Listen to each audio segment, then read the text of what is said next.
Well, good morning, everyone, and welcome again to today's online clinic, Ask the External Evaluator. My name is Anne Marie, and I'll be guiding you through today's conversation, part of an overall project called Developing a Culture of Evaluation. Community Literacy of Ontario and Literacy Link South Central are partners on the project. We hope to help nonprofits build their evaluation capacity and learn how to do evaluation a little bit better if they need to.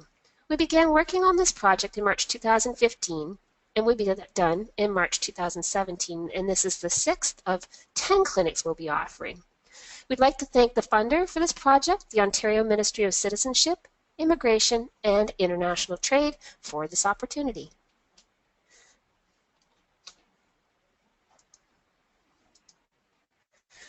So as you heard, we have Vicki helping us from behind the scenes there. She's at Community Literacy of Ontario. She's providing technical support. And also you heard from Jet, who is at Community Literacy of Ontario too. And she's going to be coordinating the communication between you and me and the panelists. There's a chat window in the panel on the right-hand side of your screen that you see there, and you can communicate with them, and only they can see what you're chatting with. So feel free to make comments or ask questions, and they can help you out as we go along, and we will answer your questions later on. And you should know that a PDF version of the notes here is now housed in your panel as well, and after the webinar, if you'd like to download that before closing out, that'll be the session that's recorded here, the notes that go along with it, so you can access those. It'll also help you access the resources that we mentioned. The links will be embedded in there. So if you've been following our clinic series, you'll know that our last session was titled Evaluate for Funding. While creating an outline for that clinic, I was thinking about how external evaluators could be part of that discussion. It wasn't long before I realized that exploring the mysterious world of external evaluators could really be a conversation unto itself. So here we are today. By the end of our time together, I hope that we have a deeper understanding of the role of the external evaluator in a project, clarifying those blurred lines that often happen between the organization and the external evaluator. And a deeper understanding when you should consider using an external evaluator, versus doing evaluation on your own or internally. And also to consider the needs of the external evaluator, how to get the best out of your partnership when you're working together. For those of us that have been in the nonprofit world for several years, it seems that external evaluators are relatively new. However, you might be surprised to know that they've been around for several decades, sometimes under other labels such as a third-party evaluator and so on. In our office, external evaluators were brought in years ago for project purposes. Initially, my experience with external evaluators was that they were there to ensure that our approaches were ethical. So for example, making sure that when we did focus groups that we were sensitive to the needs of the people there, and that we had all the means in place to guard their confidentiality and so on. And they also were checking that we were thorough in our activities, that we were putting forth the best effort possible. So for example, when we were doing outreach, making sure that our attempts were comprehensive and inclusive. But as the field of evaluation changes and grows, so too does the role of the external evaluator. They've changed from an outside monitoring voice to that of an insider, one of the team members. Now, in my experience, external evaluators are regularly used in all aspects of our activity. They can help you create the framework for evaluation from the onset and guide programs and projects along the way. Their role is to help you determine your impact. Did you set out to do what you intended to do, and how do you know if you're even making a difference? And it's this role that can sometimes result in blurred lines between what's the domain of the external evaluator and what remains the responsibility of the nonprofit organization. So when I thought about some curiosities I had around external evaluation, I thought, how do I know when an external evaluator is a good fit for my initiative? When do you bring them on? In the beginning, in the middle, at the end of the initiative? How do you incorporate their plan into a proposal when you haven't even got the funding approval yet? Are external evaluators only for projects? And how do I know what to look for in an external evaluator? You know, how do you determine credibility and expertise?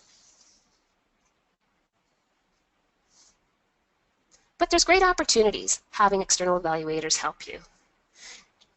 For one, it gives you someone else to help you figure out the complex world of evaluation. Remember that these are professionals who had added knowledge and skills in their area. That's especially useful when your evaluation task is complicated by multi-year initiatives or by having to measure the often less tangible pieces of our work, like increased confidence. It strengthens your activity and helps to speak to your success.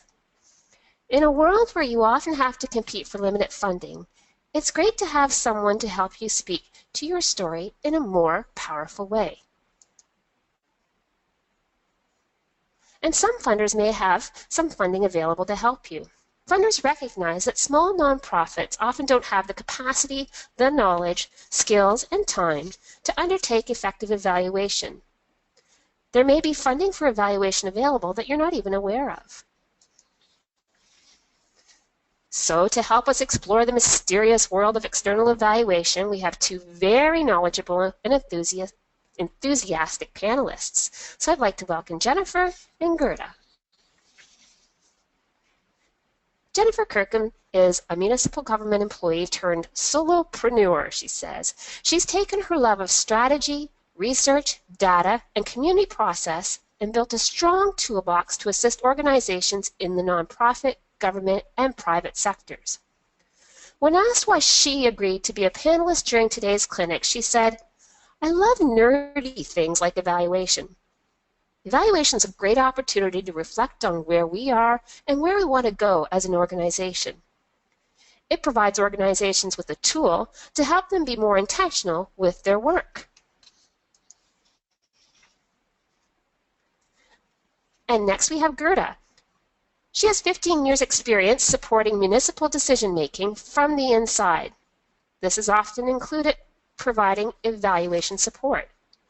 Last October, Gerda branched out on her own and is now a freelance research and evaluation consultant.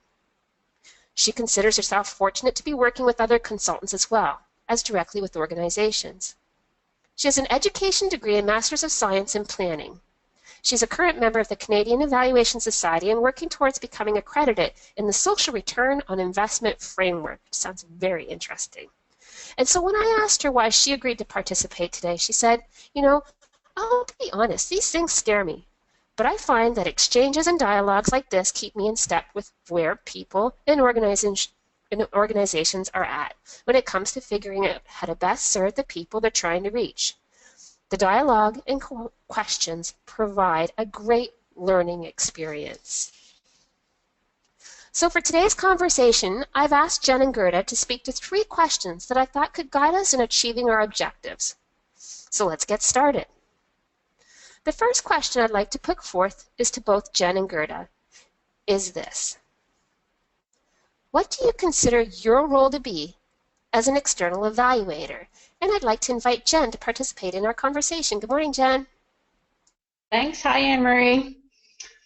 First of all, I love how you say it's a mysterious world of external evaluation. Add some mystery to the nerdiness of what we do. So when I first think about coming in as an external evaluator, there's lots of different roles an external evaluator can play. I think one of the key things is having a conversation with the organization around why they're actually considering bringing in an evaluator to help them, because there's lots of different roles that an evaluator can play. So, I mean, I think one of the key ones is really around providing that expertise. So expertise around evaluation, providing advice is another one in terms of what may work and what may not work.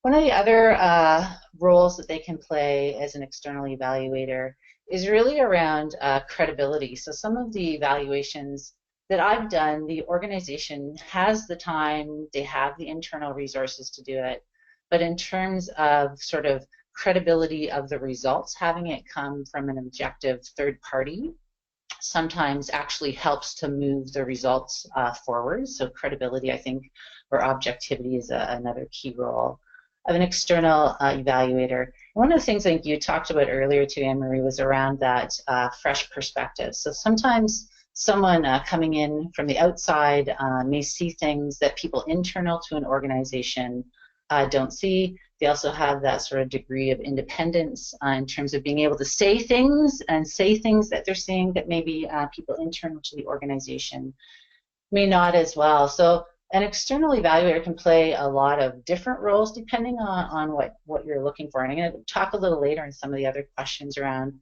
what that might look like.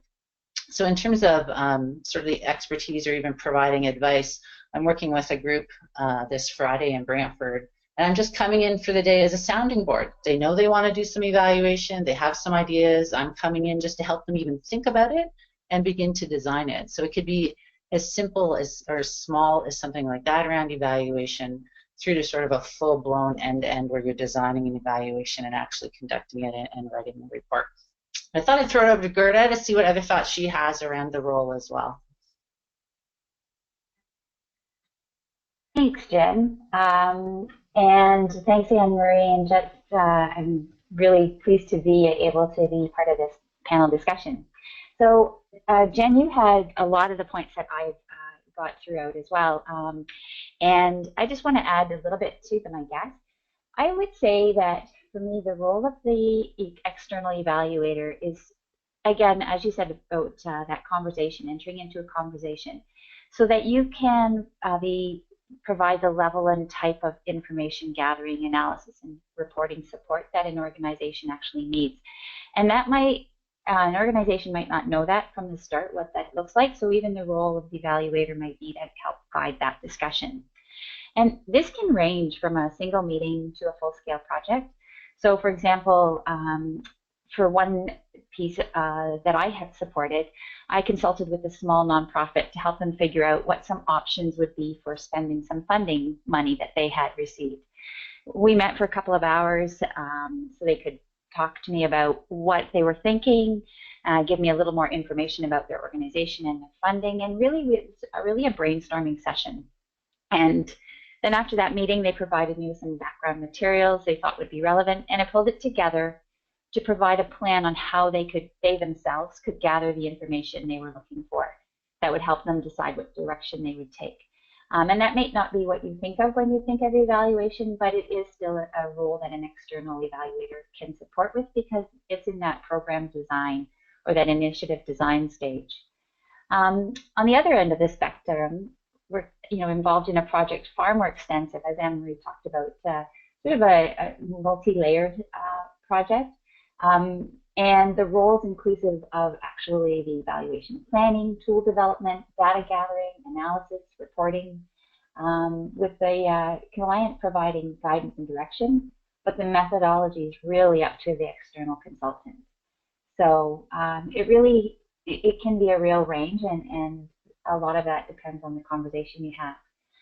As Anne-Marie said, I think that original part where the external evaluator is an expert, I think that's still true. Providing support, facilitating, guiding, advising, it really is any one of those or more depending on information needs. So yeah, those are my thoughts. Yeah, if I could just, those are great, Gerda. Just to add on that, I think to me, when I worked in an organization and I was thinking about bringing in someone external to help, sort of the key questions I would ask would be, where do I need help? And sort of what can I afford, or what time or resources do I have versus what do I need? Because if you don't have a lot of money, I think, like Gerda said, doing some of the upfront design work, when I think about evaluations, to me, the key thing are the measures. How are you going to measure it? What are the questions or tools you're going to use? And having really good tools and questions are key. So that may be the only point where you actually bring in an evaluator. So I've worked with groups where all we've done is sort of what Gerda said, that planning up front, where you're planning the evaluation. I don't know how many of you know logic models, but I love logic models. So just developing a logic model which actually lays out the outcomes or the impact that you want to have, whether it be from a program, from an organization, from a project, and getting clear on how you're going to measure it. And then the organization actually measures it themselves. Or it could be just coming in and developing questions and tools. So I've done that with a group as well, where they knew the stakeholders they wanted to gather information from. All I did for them was develop some survey tools. They're actually using the tools themselves. They're looking at the information they're gathering themselves. So there's lots of different ways you can do it. I've also worked with an organization where they already have a survey that they do on a fairly regular basis. And they wanted someone to do the objective analysis. So they put out the survey, I got the results for them and wrote a report. So it could be anywhere sort of along that continuum from sort of providing that initial advice and planning through to doing the whole evaluation, or just sort of at the end and doing the analysis and writing a report. So it can really vary, again, sort of depending on where you need help and sort of the availability of time and resources that you have. And if I can just add on to that time and resources, one of the, and this may be going into one of the future questions, but one of the roles of the external evaluator is to recommend an evaluation that's in keeping with the size of the program or the initiative. So speaking to what are the resources. So when you're looking at an evaluation, generally 10% of your program budget would be over to an evaluation. So when you're looking at how big and what should the role of the external evaluator be, you'd want to take that into account as well. I think that it's really easy to build a gold model evaluation, but maybe that's not appropriate for what you're doing.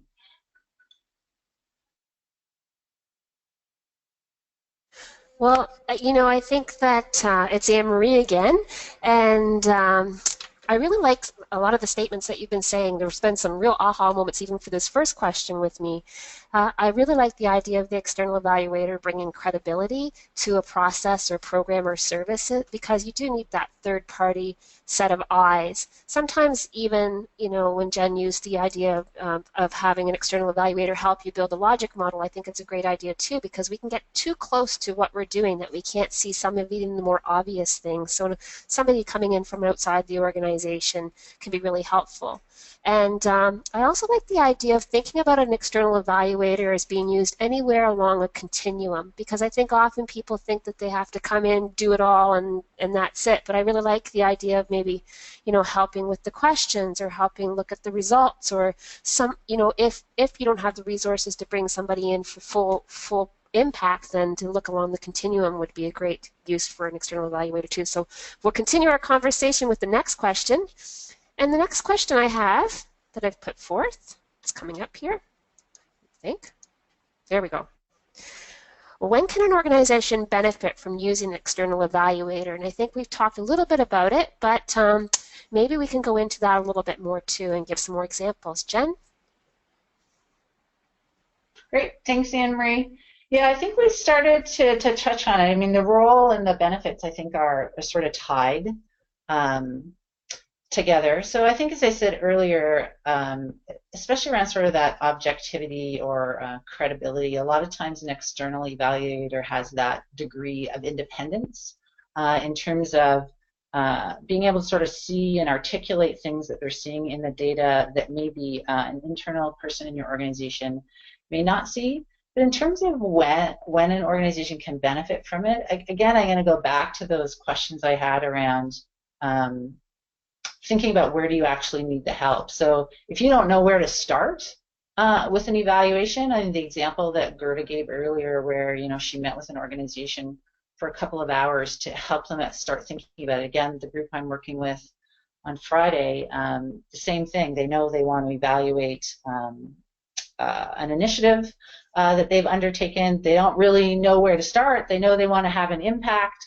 We're going to start to have a discussion around what's the impact, look at measurements, and just using me sort of as a sounding board or providing some advice, and then they can decide whether or not they think they can move it forward themselves, or if they need some help moving it forward. As I said, to me, when you're doing evaluation, a lot of time being really clear on measuring what you want to measure and making sure you're measuring what you want to be evaluating is really critical. So some of those upfront pieces, I think, are of benefit if you don't think that you have sort of the expertise or capacity in your organization around that. So whether it's helping you identify the impact or outcome, or identifying what you want to measure, and the questions to help you, or indicators to help you measure it. I think those are some of the key things where an external evaluator can really help you. And as I said, I think it's going to depend along that continuum where you think you need it. As I said, some organizations I've worked with, they have the expertise in-house to do an evaluation, but they knew it would be of benefit to have an external person do it because it comes as being objective and independent. It has a different look at it in terms of it being credible. So sometimes you'll see organizations use it because they know in terms of actually moving forward with what comes out of the evaluation, it's of more benefit to actually have someone externally do it for them. So those are some of my initial thoughts. Gerda, do you want to add in onto that? Thanks, Jen. Yeah, I do. And it builds on what both you and Anne-Marie had talked about with the credibility. So when an organization can benefit is when they need someone objective to make a report, a recommendation, or assessment. So for example, let's say you want to get feedback from your clients. Having an external consultant might make it easier for people that you're serving to be more forthcoming in their feedback, which will give you better results, more honest results. In some cases, and Anne-Marie, you mentioned this at your introduction, maybe internally there are some political or internal forces that could affect an evaluation, and maybe there's some sensitivity that make it difficult for an internal evaluator to really be able to dig down as far as they need to go with it. And another example might be where there are funders, and the one that's popping into my mind is the Ontario's Poverty Reduction Fund, where one of the obligations of that comes with a new program that is getting funding from the Poverty Reduction Fund requires an external evaluator. So you might have to, you might not have it might be part of the funding piece. And Jen, you had mentioned this too, is just that other set of eyes. For example, similar to Jen, I was asked to look at a survey and advise on the questions and the dissemination. And people often will think, well, it's not so hard to ask a survey, to develop a survey, but when you're internal, what my experience has been is that the questions just keep growing and growing and growing. And then when you have someone coming from the outside who's maybe a little naive or has that, doesn't have that same connection maybe to a specific initiative or program, you can say, well, why are we asking that question? How will that help what you're trying to do in the long run? Those are a couple of my early thoughts. Yeah, I like how you talked about how sometimes people will actually say things to an external evaluator that they won't say to an internal evaluator. A lot of times I've been asked to come in, I just was asked to come in June to do some focus groups. So again, it's not someone from the organization asking, what do you think about us as an organization, where potentially your clients or the people that you're working with or serving don't want to tell you what it is. So that level of sort of anonymity or confidentiality and having an external or third party come in, you'll actually hear things that people may not say to someone internal to the organization when you're doing an evaluation. So I think it provides, that's a key piece in terms of sort of that confidentiality piece as well. And you tend to hear things that you may not hear when you have an internal person doing evaluation. So again, if it's a sensitive thing or you think you may hear, you may want to probe at things that you may not hear internally, using an external evaluator to do that. So again, this is a project I'm going to be working on where they're doing the other parts of the evaluation, but they're having me come in just to work specifically on sort of the face-to-face client piece of it to gather information from them. So then my piece will become a little piece of the bigger evaluation that they're doing. So again, it can be very small in terms of what it looks like and the benefits there. And I think, Gerda, you hit a key point too in terms of the pruning. I think having an external evaluator gives you that, again, expertise just to make sure you are measuring what you want to be measuring and you're not going out. I know when people go out and ask questions, they tend to ask everything they want to know versus really making sure it's focused and sort of using people's time wisely when you're thinking about the evaluation. I think we also talked about, and Anne-Marie, you mentioned this in your opening comments, was that evaluation and using an external evaluator doesn't just have to be to evaluate projects or even programs. It could be that you have an external evaluator help you set up a survey that you use at the end of all of your workshops. So it could be just a very specific tool that you want to use on an ongoing basis, or if you're doing client satisfaction, that you could have an external evaluator set up a tool for you that then you use on an annual basis or that you use regularly. So it could be used that way as well. Other ways that could be a benefit is that I've been asked to come in just to do training on how to develop a tool or how to use a tool, or so even providing training to organizations so that they can sort of carry on with evaluation as well is another way that you could be using it or could benefit from using an external evaluator. And yeah, those are, if I can just build on the topic that you had about the where an organization maybe doesn't have the adequate expertise or resources, or maybe they do have, in fact, an internal evaluator. One of the things to think about is that while you often might hear that it's more costly to hire an external consultant, and you look at, oh, look at how much it's costing, we could do this inside. But if you consider that if you had someone internally do it, what would they be pulled away from? How would their day-to-day work be impacted, and what's the cost of that? So that's another time when you might want to look at, yeah, we do have internally the resources to do this, but at what cost will that take?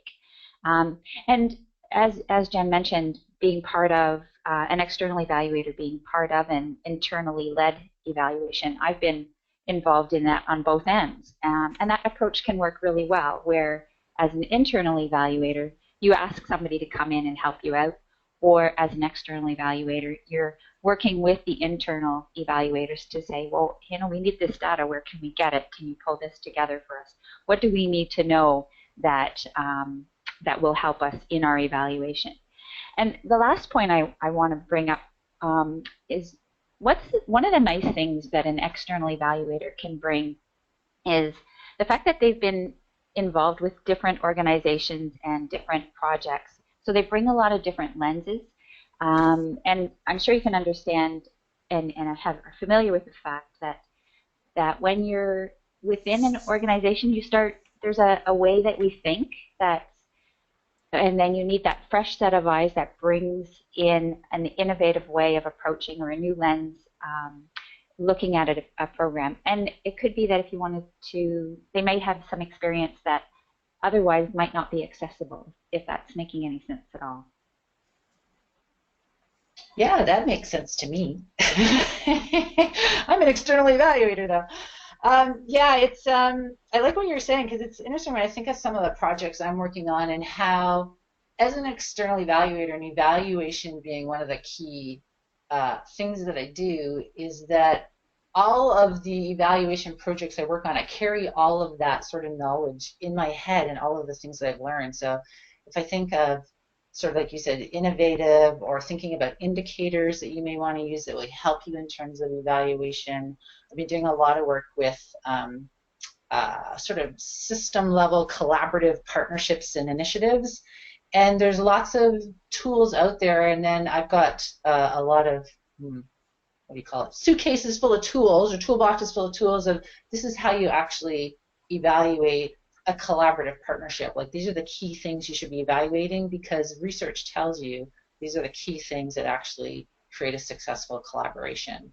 So caring and being able to sort of share that kind of knowledge and tools that are already available, I think, are a key piece of it as well. And I like how you started, Guru, when you talked about working with an external evaluator is really about a dialogue and a conversation, because you may not know where and how you want to have someone help you with evaluation, But even just starting and having that dialogue can help you figure out where might be the right point to really add value in terms of your evaluation. So that's where it doesn't have to be necessarily costly, but it's really saying where's the right spot, or where can I get the most value out of it in terms of what I want to evaluate.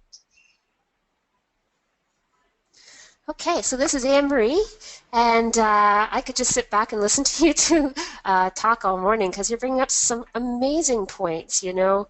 I think I like the idea of the combined approach, Jen, that you brought up, and I like the idea, Gerda, that you talked about, you know, the different lenses that an external evaluator will bring to an organization, because we do get so caught up in our own office space and our own flow of the way we do things. That'd be great to have ideas on what's been successful elsewhere. Jen, I loved the concept of pruning. I thought that was a great word, and I've been on the receiving end of that many times when developing surveys. And especially I've had external evaluators tell me about the questions themselves, too. You know, some can be considered double-barreled, which means that they could be taken both ways, so you might not be collecting the information you need to collect. And it's great to have somebody that does this all the time who can recognize those things, because if we don't have a solid evaluation approach, then why are we doing it? You know, why are we collecting answers that mean nothing and putting people through that process? So I could go on, but great ideas there, and we'll still have more time for conversation and questions going forth. I have another question. I'd say it's my final question, but I can't guarantee that. But the one other question that I do have is, here we go. I don't know what's going on here. What do you, as external evaluators, need from an organization to effectively help you in your role and partnership in working with them? You know, what's the best way to work with you as an external evaluator, and what do you need? Jen? Great question. That was actually a really good reflective question for me when you emailed it to me. The way that I work is I'm a strong believer in co-creating what it is you want to accomplish and what the process looks like. So for me, probably the biggest thing I need to be effective is open dialogue. And I think, Gertie, that was in your opening quote around dialogue and conversation, is really being open and co-creating. So the willingness to sort of co-create what it is they want, the organization wants in terms of the evaluation. Part of that, I think, is really getting clear on what the organization wants to accomplish, getting clear on roles. So Gerda and I have both talked a lot about sort of the varying degrees or varying roles that an external evaluator can play. So getting clear on, do you want the external evaluator just to help with tools? Do you want them to do the end-to-end? What piece of it are you going to do? Because in some instances in evaluations, I develop the tool, the organization collects the information, I do the analysis, but it's getting sort of clear on who's going to be doing what and what makes the most sense. And so for me, the really key thing around that is having that open dialogue. Sometimes when you get into evaluations, so for example, I'm doing some online surveys right now, is that we'll also need organizations, I call it, to open doors for us, so to do sort of those introductions so people know that I'm the external evaluator, they know who I am when they contact them, they have a sense of, you know, sort of the purpose and what the organization is doing, so it opens doors for me to be able to sort of access information and have access to people. Sometimes I'll also need, in order to be successful, access to information or data or to people, as I said.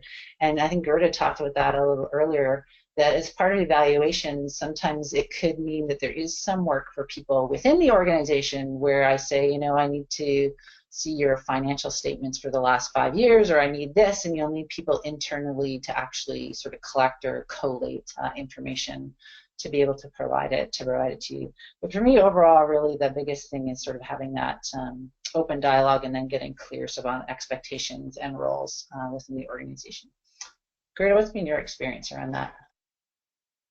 I would have to say it absolutely is that the word that comes to mind is that this is like a relationship that you're starting when you work with an external evaluator, or an external evaluator works with an organization. Communication is a really key part of that, so there are no surprises. And for me, some of the tools, and I have to admit that I'm really having to learn this in the early stages of my own work as a soul. What do you call yourself, Jen? A soulpreneur. It's things like a terms of reference, a project charter, or something similar that clearly outlines what are the mutually agreed upon roles and responsibilities of the evaluator and your organization. As Jen said, access to information, and sometimes as an organization you might not even know what it is that you have that the evaluator could benefit from having some background information, supporting documents, reports. And so that's again where that dialogue comes in. I really like checkpoints, opportunities to have either a face-to-face or a phone contact to check in and say, okay, so here's how far things have gone. What do you think? Am I heading in the right direction? Or this is the direction I'm going, this is where the data is taking me, here's some stumbling blocks that I'm hitting. So I think for me that's a really important thing. And to support that, you need a contact person. Who do you talk to? So that, again, to be respectful of the organization, you're not connecting with too many people within the organization, but you actually have that one filter to say, okay, this is where it's going. What do you think? How should we go next? Jen, I really liked what you talked about with the opening of doors. It's that champions, because people's time is really busy. So having a champion to say, we're doing this evaluation, here's who's doing it, can you help us out with it? Any thoughts, any ideas? And also some connections. Again, I think of the old finesse commercial. I told two friends who told two friends who told two friends. Sometimes it's appropriate to actually do that snowball kind of thing where you kind of reach out and extend your fingers, and having more people do that with you is really helpful. Yeah, I'd say that's what I would need as an external evaluator. I loved your point around the checkpoints and having checkpoints. I don't want to scare anybody, but I'm working on a year-long evaluation, which is a very big evaluation project. So it's actually, the evaluation is more organic, where we're going to start with a survey. From the survey, based on what we hear, we're going to probe and do focus groups. So having checkpoints with the organization, so at the end of the surveys to say, this is what we heard in the survey, what do you want to know more about? Because sometimes you don't know what you want to know more about until you gather some information. So having checkpoints along the way to make sure, are we gathering the information that you want? Do we need to change directions and try something a little different? That didn't work. So you're almost like evaluating the evaluation, that always making sure that you're gathering the information that you need, you're talking to the people that you need to. So having those checkpoints along the way, I think, are really critical. So that was a great point for you.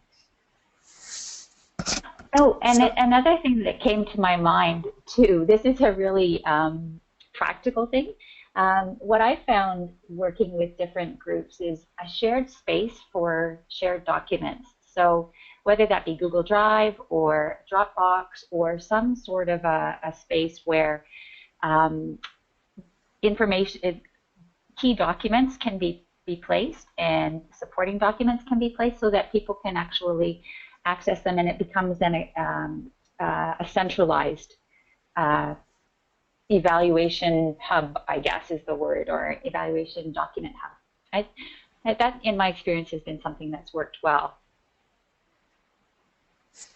So this is Anne-Marie, and again, really enjoying the conversation. I am just about to turn it over to the audience, but I do have one more sort of niggling question that you haven't been prepared with, but I know you'll be able to answer. And Gerda, you touched a little bit on it, about the cost of external evaluation. I really liked the idea that you brought forth, that there is a cost to doing evaluation whether you do it internally or externally. So you can't just say, well, we'll just do it internally and it won't cost anything, because you are spending resources and time.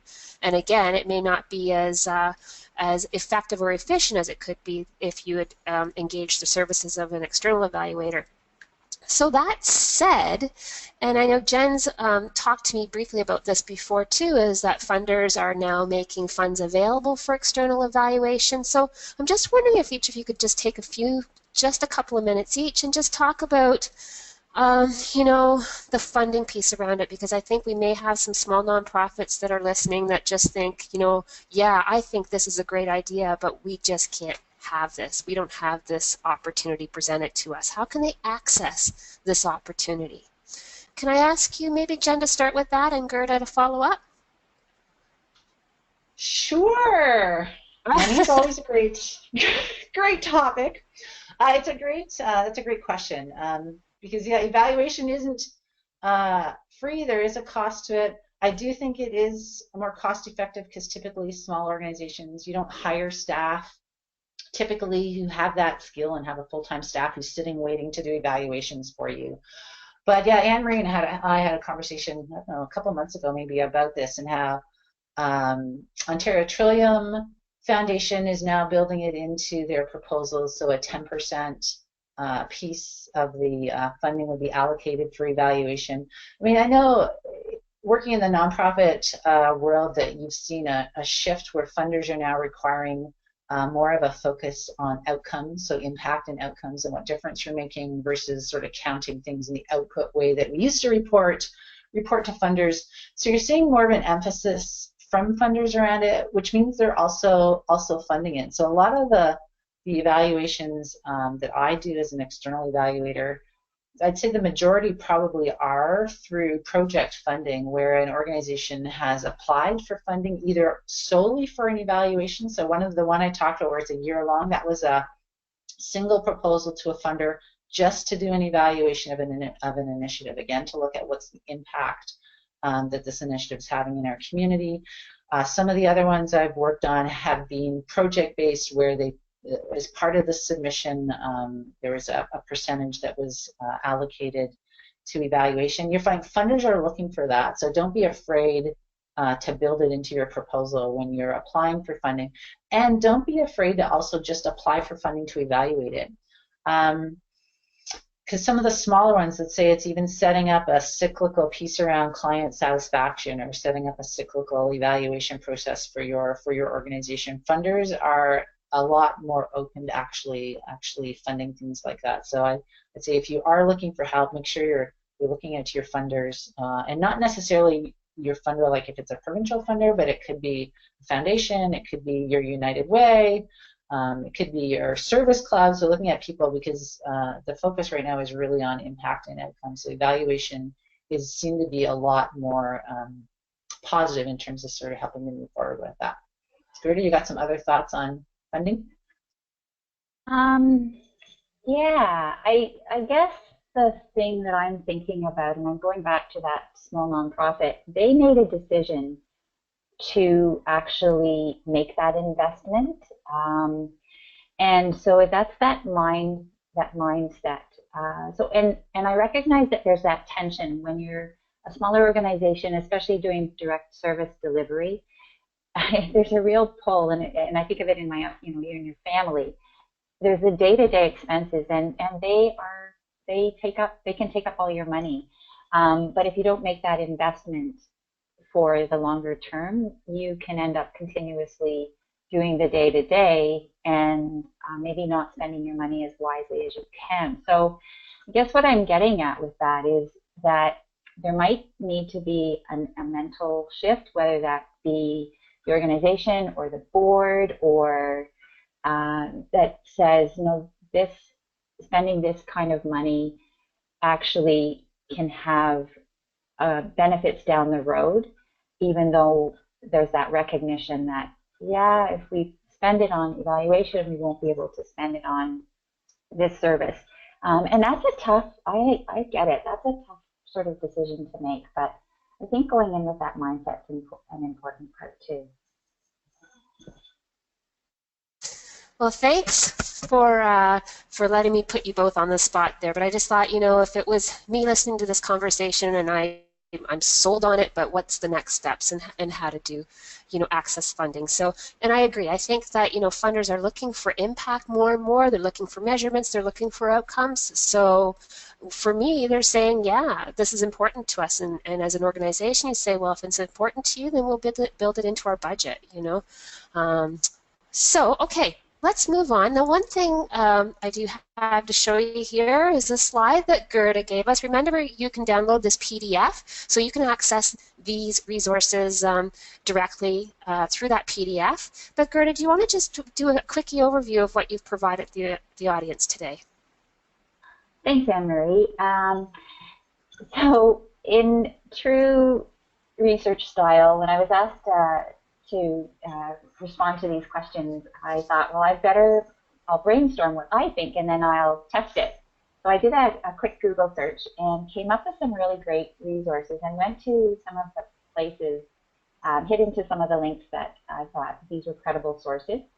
And then just took a quick look through them to say, well, if you were to look at this particular resource, what would you get from it? Is it going to be helpful to you? So I've provided a little bit of a blurb, an abstract attached to each of those so that you know when you click into this, what are you likely to get or not get. And what I found really interesting was that some of them referenced each other. So these are nicely, some of them are nicely linked in with each other. And they all provide sort of a different set of tools and resources. They're fairly concrete, but as well, like the top one, the role of an evaluator, fundamental issue, that's more theory-based. But then the other ones get more into some of the more practical tools and actually have, I think it's Grant, which one is it? The Healthcare Georgia, the bottom one, is an actual guidebook with some templates. So they've got different things that we might find helpful. Okay. Well, thank you very much for providing that, and hopefully with your permission we can also put that on our evaluation discussion board too, which will be great. Thank you very much. So just moving on then, it's time for us to hear from our listening audience. What's been going through your mind as you've listened to today's conversations? Have you had any aha moments, any questions that you'd like to ask or comments that you'd like to make? And I'm going to ask Jet if she can tell us what people have been asking. Thanks. Thanks, Anne-Marie. This has been a great conversation to listen to. I do have a couple of questions, and the first one here is making me smile. It says, I'm still resistant. What's a small way that I can try out an external evaluator? Is there a baby step that I can take that's not going to cost me a lot of money? Now, I'll put this to Jen first, I think. I like it. You're still resistant. I'd say it could be developing a tool for you, which is very small. So let's say you provide a workshop or sort of like an ongoing piece where you want to gather some feedback. That's a good way to sort of test out an external evaluator. To me, though, if you haven't done a logic model, that's again getting you thinking about evaluation as an organization. It's a good sort of planning step. Gerda talked earlier about sort of having that first meeting. So it could be, and like what I'm doing Friday, you say, come on in for a couple hours. Let's talk about evaluation. Me as an external evaluator, if we're doing an exploratory conversation, it's cheap because I don't charge for an exploratory conversation around how evaluation may be helpful or where I may be able to help you. So I think there are some baby steps, whether you're just starting to talk to an evaluator around where they may be able to add some value in terms of evaluation in your organization, which for me should be free or fairly inexpensive, through to even just developing a tool for you and starting there or doing a logic model. Gerda, did you have some other thoughts around that baby step? Yeah, I think one of the baby steps could be also checking in with other nonprofits in your community and just asking if they've ever used an external evaluator and what their experience was. And similarly, like Jen, I would say that you should be able to, when you're talking to an external evaluator, have that exploratory conversation, just to say, well, yeah, what is this fit? And it wouldn't have to cost.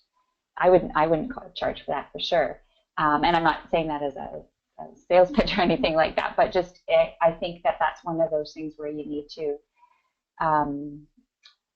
yeah, just put yourself out there and ask the question and see what comes up, because you know what, maybe you're thinking about it, but it's not necessarily the right time for an external evaluator. Maybe it's not until you think of a specific project where something's been bugging you and you need to actually dive into it, and that's when you would bring up that exploratory conversation.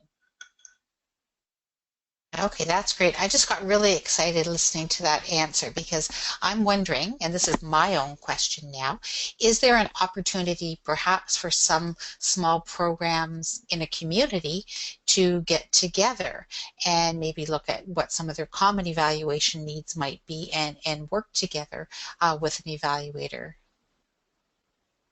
Jen, what do you think? That's a great idea. And it's where you come together, you talk about opportunities. I mean, one of the things I did in, excuse me, in Brantford about maybe a month ago is actually ran a 2-hour workshop on evaluation where we talked about sort of the benefits and tools, sort of a high-level primer on it. We talked about what people were doing, entered the conversation. So it's a good way, sort of on a community basis, to do it. And interesting, it was their sort of like their nonprofit network that actually brought people together to do that. So depending on what community you're in as well, there may be resources to do that where you actually bring people together and talk. I think it's a great idea. Okay, thank you. Now there's another question here, and actually I've got two more that I have on the horizon, I think, before I'll pass it back to Anne-Marie. The first one is, and I think maybe I'll put this one over to Gerda, because I did see something on your slide about a secret society of evaluators. So the question is, how do we find external evaluators? I love that secret society. We've got a secret handshake too. So the Canadian Evaluation Society is one place where you can look for credentialed evaluators, and that's, I think it's www.ces.ca, but if you just Google Canadian Evaluation Society, you should be able to find it. That being said, not all good evaluators are on that list, haven't gone through the credentialing process. And that's not to say that they're not good evaluators, it's just the credentialing process isn't necessarily something that's a requirement. It's an organization that's a network of evaluators, really. So so the other way you could do it is that you would look to, again, other organizations and find out who they've used, and go with that, with reputation that way. Another online source is InnoWeave, INNOWEAVE, and they have coaches, evaluation coaches, listed on their website under the different types of evaluation. So those would be some different sources that you can look at. Okay, thank you. Those are great, and I know we've talked about InnoWeave, I think, before on some of our clinics. And I've got one more question, and we'll probably have to make it really concise. The question is, what are your thoughts on logic model versus theory of change versus strategic planning? Now, I don't know how you're going to make this short. Jen, I'll pass it to you, and hopefully we can give an answer. If not, if there's more information needed, we'll figure out a way to connect with the person who's asked the question later. Okay, Jen? What a great question. So they're all different things. Strategic planning is a process that helps you think strategically about your organization. Pieces of that are tools you may be using or that may come out of that could be a logic model or a theory of change process. A logic model to me is a tool that helps you think more coherently and clearly around planning and evaluation for a program, a project, or an organization. So it helps you think more clearly and sets you up for that. It's more of a framework or tool for that. Theory of change is more about sort of strategic pathways to sort of get you where you want to go. So they're all different tools that can be used in combination, but they aren't necessarily interchangeable. That's a very brief look at it, but they're all very, very different. I say a logic model, theory of change, both can be used in evaluation. Strategic plan is more planning. Evaluation may be a part of helping you think about your strategic plan. Does that help, Jet? As concise as I can be about it. I think that's great. And the person who asked it, her name is Jennifer. Jennifer, if you need more information on this, please let me know, and we'll get back to you. And with that, I think I'll pass it back to Anne-Marie for wrapping up, but I will just comment beforehand saying thank you. I think you've helped to break down some of that fear factor that goes with having an external evaluator come into a process internally, whether it's with a project or internal evaluation with the board of directors or tools. I think it's been a great clinic. So over to you, Anne-Marie. Yes, it definitely has been a great clinic, a great conversation. You know, what's interesting is that last person's question. I mean, I think they must have just had an extra cup of coffee today or something, because that could be half a clinic in itself, I'm sure. So I just want to thank everybody for contributing to today's conversation. You know, Jen and Gerda for sharing their thoughts on today's theme, and of course a big thank you to Vicki and Jet from supporting us from behind. And of course, all of you, the participants, you know, thank you for coming here to this clinic today to learn more about external evaluation to help make your program better and taking time out of your busy schedule. I hope that we've removed some of the mystique around external evaluators and instead replaced that with some ideas on how you can get some great support for your programs, your projects, or your services. And hopefully you have some next steps. And you know, I think that we've heard some really great ways today on how external evaluators can help you along a whole spectrum of services. So I've also added some useful resources here from our resource book, actually, which I'll talk about in a minute. The first one's the Community Toolbox, and as usual, these are plain language, easy to use resources. It's the Community Toolbox offers advice on when to use an external evaluator and how to find one that's a good fit for you. So it has a series of questions of what you should be considering or looking for when hiring an external evaluator. The second resource is from the Kellogg Foundation Evaluation Handbook, and it's got tips on hiring an external evaluator and, more importantly, tools to help you budget for your evaluation. So there's actually some actual workbook kind of tools that you can use there that are also easy to use, I found anyway, and hopefully that can help if you're going to take that next step. Just a reminder again that we have projects from our resources from our project, and they're housed on Community Literacy Ontario's project page. This is where all of our evaluation projects are being housed. You'll find updates, recording of all the past online clinics like this one, a copy of the resources we've released, including our evaluation resource review, which had those 2 links in it that I just mentioned, and many, many more on any of the topics that you might want to know about evaluation. We have modules being housed there now to help you actually do evaluation, and a link to the Evaluation Culture Club, which is a gathering spot for up-to-date postings and information and conversations around evaluation. So if we want to continue that conversation about strategic planning versus logic models versus theory of change, if we want to continue that conversation after this webinar, let's go to that website and see what we can come up with there too. Also on this website, as the final year of our project unfolds, you'll soon find the evaluation training webinars, which the first one's getting underway in June, and you'll be getting invitations if you've signed up for the webinars, and there'll be various tweets and Facebook postings about it coming up, so watch for that. Also, as you might want to block out some time in your calendar to attend our next online clinic. We're calling it Failure is an Option on Wednesday, June 1st, again from 10 a.m. to 11 a.m. This clinic is going to explore failing as a tool for learning and how we can report on failure in a positive way. During this conversation, we'll be looking at the process evaluation, otherwise known as developmental evaluation. And both failure and the concept of ongoing evaluation have been really hot topics in our past clinics. So we're taking this opportunity to follow up on some of those conversations and explore the topics a little bit further. And again, if you can't attend that clinic in June, but you have questions you'd like to ask, please feel free to email me. My contact information's there, and I can ask them for you. And one more point, as usual, many of you know we send out an evaluation immediately after this clinic to everybody that participates. And although we know you're really busy, we really appreciate you taking just a few minutes to offer your feedback, because we look forward to those comments and suggestions, and we try to respond to everything that we're hearing, whether it's developing future clinics around the questions or getting back to the people individually.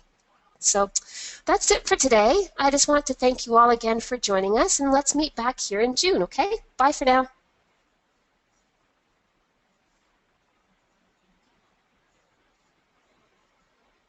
And again, thank you everyone for coming. Stay tuned for more information. Thank you to our presenters. We've had a lot of comments that have come in saying thank you, that they really appreciated the session today.